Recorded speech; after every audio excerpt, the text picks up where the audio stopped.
ഒറ്റയ്ക്ക് ഇവിടെ വിട്ടിട്ട് പോകും.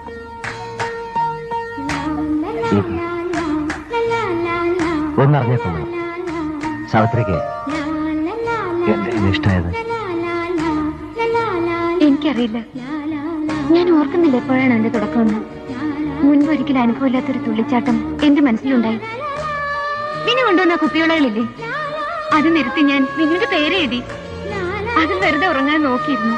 വിനുവിന്റെ ഡയറി ഇല്ലേ, അതിലെ പേജുകൾ ഞാൻ കൂടെ കൂടെ മറിച്ചു നോക്കും. ഒരു ദിവസം എല്ലാ പേജുകളിലും ഞാൻ വിനുവിന്റെ ചിത്രം കണ്ടു, എന്റെയും. പിന്നെ എന്റെ മുറിയിൽ വിനുവിനെ ട്രീറ്റ് ചെയ്യാൻ ഞാൻ എഴുതി വെച്ച ആ വാക്കുകളില്ലേ, അതിന്റെയൊക്കെ അവസാനം ഞാൻ വിനുവിനെ എഴുതി ചേർത്തു. ഹോസ്പിറ്റലിൽ വിനു ഉള്ളപ്പോ സന്ധ്യ ആവരുതേ ഞാൻ പ്രാർത്ഥിക്കുമായിരുന്നു. വീട്ടിൽ രാത്രിയായ വെളുക്കാനുള്ള വെപ്രാളമായിരുന്നു എനിക്ക്.